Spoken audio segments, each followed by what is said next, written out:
Hey guys, welcome back to Andy's Dinosaur Reviews. Today we're going to take a look at the last of the new Savage Strike figures, and this one is a figure that a lot of people were really confused about, and I will tell you why in a second if you haven't already noticed. But as you can see, it is a new purplish style Pachycephalosaurus, and it has the same action feature that we had seen previously, but before it was only on the Legacy version, so you could only get this one as an exclusive at Target with a very Lost World style paint scheme. Now we have it in this paint scheme, and the action feature is now part of the regular Dino Rivals line, so that's pretty cool. As usual, the Dino Rivals logo there.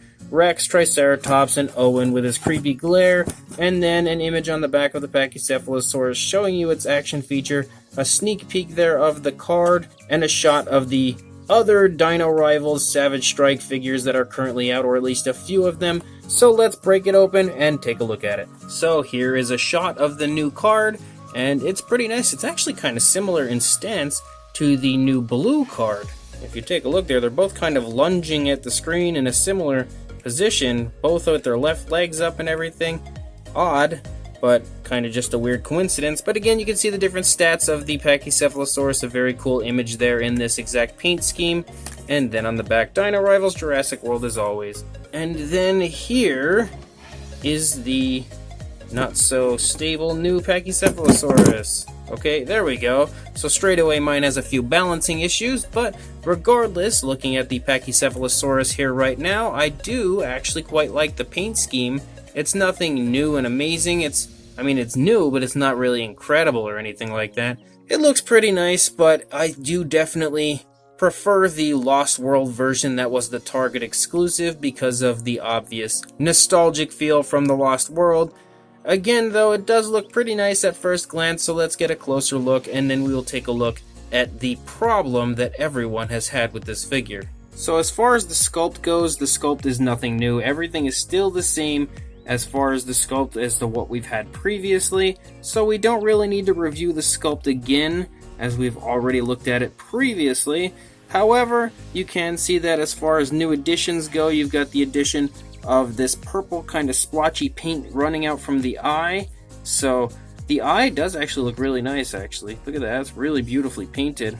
This one's a little tiny little hair of sloppiness, but for the most part really nice as well. So Mattel is definitely getting much better at their eye placement, because I really haven't seen that as an issue in any of the newer figures. Something that we've been asking for them to fix for quite a while, so I'm psyched to see that being corrected now on the newer figures. You can see as far as the dome head goes, the dome has a beautiful transition to a very light coloration, very realistic looking. I think the head in general of this Pachycephalosaurus is fantastic, with that lighter gray up here on the top of the head and everything. It really looks beautiful. And then as you move down the neck, you can see that this purple type of a striping and splotchy type of a paint does start to pick up, and it's got this kind of an interesting looking design that runs to about the middle of the hip area, and then there's nothing until you get to the underside of the tail, which is the weird part of this figure. But you can also see that there is some of this purple paint here on the leg, and that's about it. There's no paint on the nails or anything. There is a gloss on the nails, so they do look really nice as far as that goes. And then here's the weird part. You can see that this area on the underside of the tail has that purple paint there, and it kind of stripes up. Most people expect it to be up here on the top, striping down, as I'm kind of in that same boat. I feel like the paint is upside down, and it's not meant to be that way.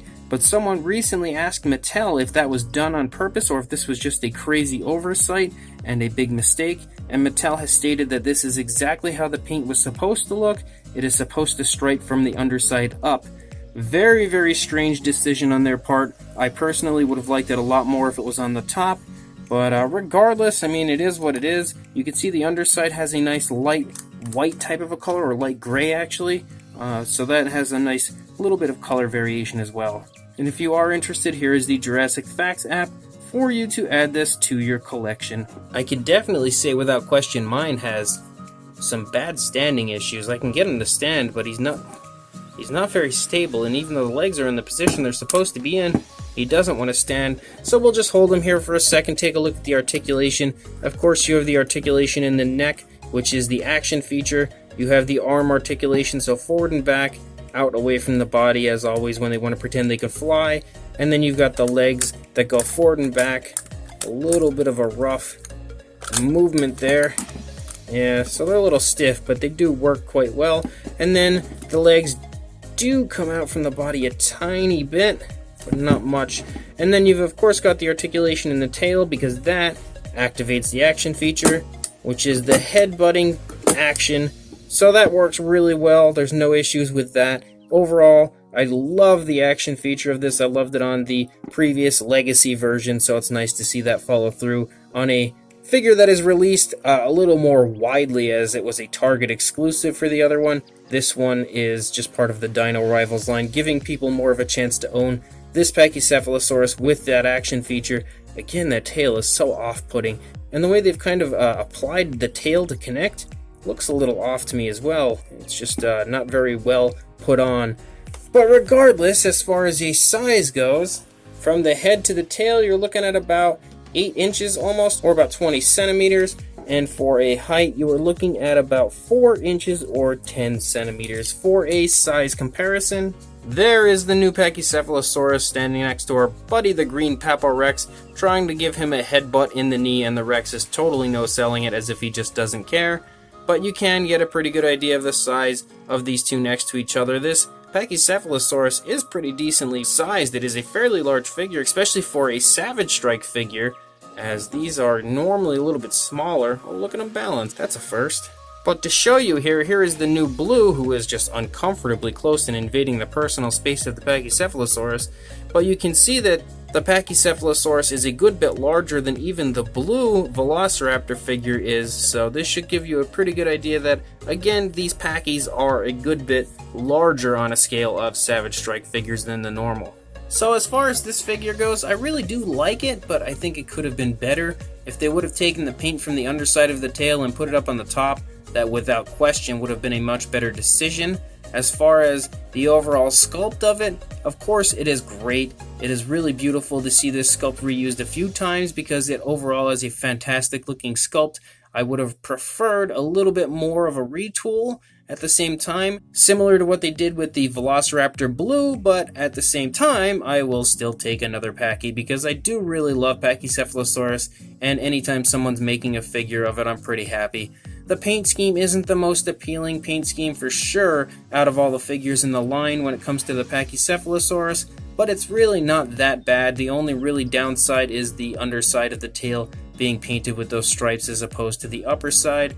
I think that the paint application is really nice, really natural looking as well, and the eyes being placed correctly is a great sign for future Mattel releases. So this is still a pretty appealing Pachycephalosaurus. I'm not going to say I recommend everyone running out and grabbing it unless you were unable to get the Legacy version and missed out on the action feature of the head-butting ramming feature, because I really like that. But regardless, it is still a pretty nice Pachycephalosaurus. So if you do want to buy it, I'll throw a link in the description to Entertainment Earth and Amazon, where you can try to pick one up for yourself. Otherwise, if you'd like to find it in the wild, just head to your local Walmart, as if it's not there already, it should be soon, because they are really abundant now in my area, so you should have no problem finding this guy at all. Otherwise, please like, comment, and subscribe, and I will see you in the next review. Thanks for watching.